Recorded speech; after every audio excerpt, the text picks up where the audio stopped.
आने वाले समय में यूपीआई की तरह ही अब आपको ऑफलाइन पेमेंट के ऑप्शंस भी देखने को मिल सकते हैं। आरबीआई ने सेलेक्ट किया है एक्सटो इंडिया को ऑफलाइन पेमेंट के लिए।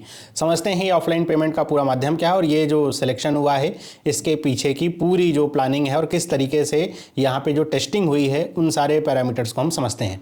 तो आरबीआई ने एक्सटो इंडिया टेक्नोलॉजीज प्राइवेट लिमिटेड को सिलेक्ट किया अपने रेगुलेटरी सैंडबॉक्स के टेस्ट फेज के लिए, जिसकी थीम थी रिटेल पेमेंट्स। तो इसमें इस कंपनी के द्वारा बनाया गया जो ऑफलाइन डिजिटल पेमेंट सोल्यूशन है उससे एक्सेप्ट कर लिया गया है। इसमें जो यूज़ हो रहा है ऑफलाइन पेमेंट के लिए वो डिस्ट्रीब्यूटेड लेजर टेक्नोलॉजी और प्राइवेट बायोमेट्रिक ऑथेंटिकेशन का, इन दोनों के माध्यम से जो ऑफलाइन पेमेंट है वो हो पाएगा।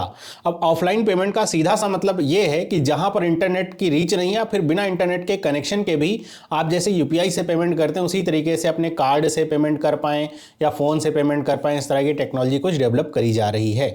आगे हम अभी थोड़ी देर में समझेंगे कि डिस्ट्रीब्यूटेड लेजर टेक्नोलॉजी का मतलब क्या होता है, जिसके बारे में आपको बहुत सारी जगह पे पढ़ने को मिलता है। तो ये जो कंपनी है इसका जो ऑफलाइन पेमेंट सोल्यूशन है ये कार्ड टू कार्ड और कार्ड टू फोन ट्रांजैक्शंस के लिए यहाँ पे टेस्ट किया गया है। जहाँ पर इंटरनेट की सुविधा नहीं है वहाँ पर भी आसानी से पेमेंट हो पा रहा है।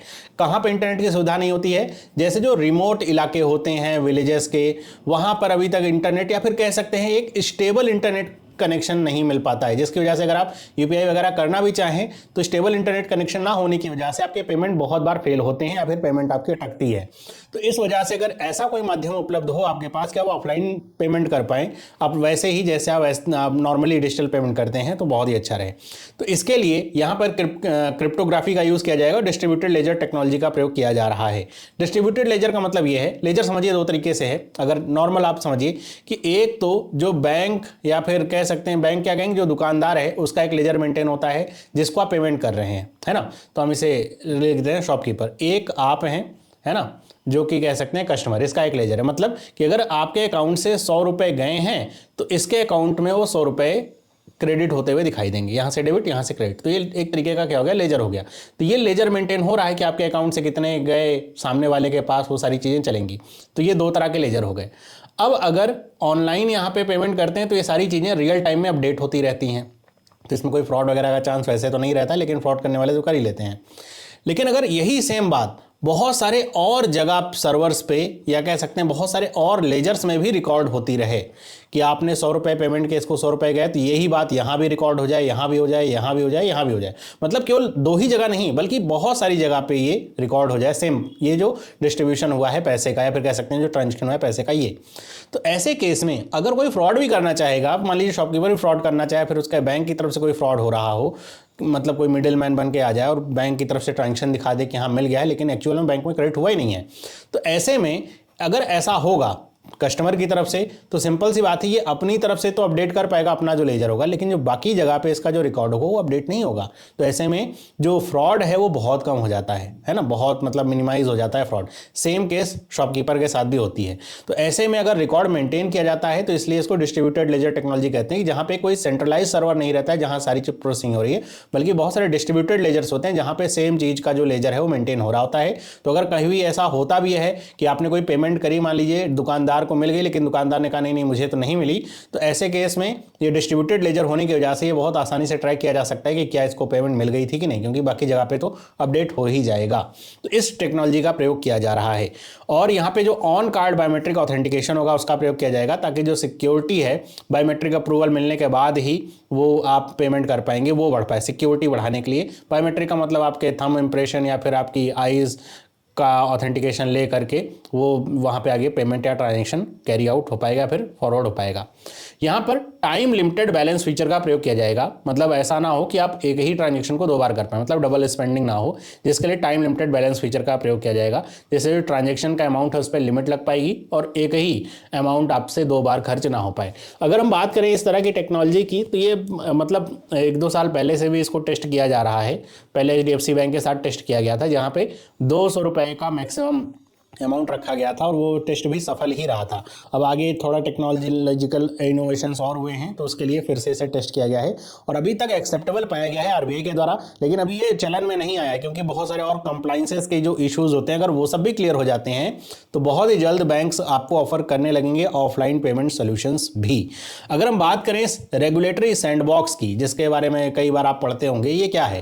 तो देखिए, सैंडबॉक्स जो टर्म है जनरली ये आता है सॉफ्टवेयर टेस्टिंग को लेकर के कि मान लीजिए आप एक सॉफ्टवेयर डेवलपर हैं, आपने कोई सॉफ्टवेयर डेवलप किया, फिर आपने कोई प्रोग्राम रन किया, तो आप अगर उसे डायरेक्ट अपने कंप्यूटर पे चला दें और वो प्रोग्राम या फिर जो सॉफ्टवेयर है उसमें कोई गड़बड़ी हो तो ऐसे में आपका वो पूरा सिस्टम भी करप्ट हो सकता है या फिर वर्किंग करना बंद कर सकता है। लेकिन अगर कोई एक ऐसा स्पेस हो जिसमें आप उस प्रोग्राम को चलाएं तो अगर कुछ खराब भी होगा तो केवल उतना ही पार्ट होगा, आपका पूरा सिस्टम आपका प्रभावित नहीं होगा। तो उसी को क्या कहा जाता है? सैंडबॉक्सिंग कहा जाता है कि आपने एक छोटा सा टेस्ट इन्वायरमेंट क्रिएट किया है जहां पे आप अपने प्रोग्राम को टेस्ट कर रहे हैं, सही है तो ठीक है, खराब भी होगा तो बस वो केवल उस टेस्ट इन्वायरमेंट को ही प्रभावित करेगा, आपका पूरा सिस्टम सेफ रहेगा। तो वैसा ही कुछ फिनटेक के लिए किया जाता है कि एक सैंडबॉक्स बनाया जाता है जहां पर जो भी फिनटेक है, जैसे यहाँ पे एक्सटो कंपनी की बात हो रही है, तो इनको जो मतलब जरूरी जो डेटा वगैरह है उसका एक्सेस मिल जाता है, जो रेगुलेटरी जो भी और भी जो कंप्लायंसेस होते हैं उसका एक्सेस मिल जाता है। मतलब जब ये कुछ अपना इनोवेशन करते हैं फिनटेक को लेकर के, तो जब इनकी जो टेस्टिंग होती है वो रियल टाइम यूजर्स के मतलब रियल यूजर्स के साथ ही होती है। ऐसा नहीं कि अपने 4 बंदे बिठा दिए उनके साथ, रियल टाइम में एक छोटा सा सैंडबॉक्स का प्रोसेस होता है कि जिसमें रियल टाइम कुछ यूजर्स होते हैं जिनके साथ ही अपनी टेस्टिंग वगैरह करते हैं। जिसमें अगर कुछ कमी आती है तो केवल एक लिमिटेड यूजर्स तक ही वो रहता है, सब लोग उससे प्रभावित नहीं होते हैं, और अगर सफल रहता है तो वो भी उनको हाथों हाथ पता चलता रहता है। साथ ही क्या क्या कमियां हैं वो सारी चीजें भी वहीं पे पता चलती हैं। तो एक तरीके से समझिए कंट्रोल्ड इन्वायरमेंट प्रोवाइड किया जाता है आरबीआई के द्वारा, जिससे जो फिनटेक कंपनीज हैं अपना जो सोल्यूशन प्रोवाइड करा रही हैं उसको वो टेस्ट कर सकें रियल यूजर्स के साथ और क्या उसमें कमियां हैं उसको दूर कर सकें। तो इसमें जो ऑब्जेक्टिव होता है इनकरेज करना इनोवेशंस का, ताकि जो कटिंग एज फाइनेंशियल सॉल्यूशंस हैं उनके पास बहुत सारा डेटा जो होता है वो नहीं होता है, लेकिन वो अगर आप रेगुलेटरी सैंडबॉक्स में आते हैं तो सारा डेटा का एक्सेस उन्हें प्राप्त हो पाता है, तो वो जो कंपनियां हैं इनोवेशंस कर पाती हैं। इसी के साथ कंज्यूमर प्रोटेक्शन भी होता है कि ये जो नया प्रोडक्ट होता है ये रियल यूजर्स के साथ बहुत स्ट्रिक्ट मॉनिटरिंग के साथ ही यहाँ पे टेस्ट किया जाता है, कुछ ही यूजर्स के साथ ऐसा रहेगा जिससे पूरा एक बड़ा लार्ज यूजर बेस इससे प्रभावित ना हो। और जो फाइनेंशियल इंक्लूजन है ये भी इससे प्रभावित होता है कि जैसे आरबीआई ना इसमें जो रेगुलेटरी सैंडबॉक्स है इसमें हमेशा एक थीम बेस्ड हमेशा निकाला जाता है कि जैसे अभी रिटेल पेमेंट अभी आपको बताया था कि बस उसके ऊपर बहुत सारी कंपनियों को सेलेक्ट किया जाएगा, मतलब इनिशियल तौर पर, फिर वो अपने सोल्यूशंस बनाएंगे, उन्हें टेस्ट किया जाएगा। जिससे होता क्या है कि जैसे अभी ये ऑफलाइन पेमेंट वाला है तो ये पूरा का पूरा फाइनेंशियल इंक्लूजन के लिए ही है कि ये जो रिमोट इलाके हैं, विलेजेस के एरियाज हैं जहाँ पे इंटरनेट स्टेबल नहीं है, उनके लिए सोल्यूशन प्रोवाइड किया गया है। शहरों में तो हर जगह आपको मिल जाएगा, टियर 2 टियर 3 सिटीज़ में भी हर जगह इंटरनेट आपको भरमार मिलेगा, गांव में भी आपको भरमार मिलता है आजकल, लेकिन तब भी बहुत सारे ऐसे रिमोट इलाके हैं जहाँ पे ऐसा नहीं है। तो ऐसे इलाकों के लिए ये आपका बहुत अच्छा काम करता है। तो इसलिए जो रेगुलेटरी सैंडबॉक्स है ये चलाया जा रहा है ताकि आरबीआई का कंट्रोल भी रहे, जो टेक्नोलॉजी टेस्ट हो रही है उसका डेटा भी आरबीआई को मिलता रहे, और जो फिनटेक कंपनीज है उनको भी जो जरूरी डेटा है अपनी सॉफ्टवेयर की टेस्टिंग के लिए वो प्राप्त हो सके, और उनको रियल यूजर्स के साथ जो है एक्सपीरियंस मिल सके कि उनकी जो टेक्नोलॉजी काम कर रही है उसमें क्या क्या कमियां हैं और उसे और कैसे इंप्रूव किया जा सकता है। तो ये पूरा रेगुलेटरी सैंडबॉक्स का पूरा एक कह सकते हैं ऑब्जेक्टिव होता है।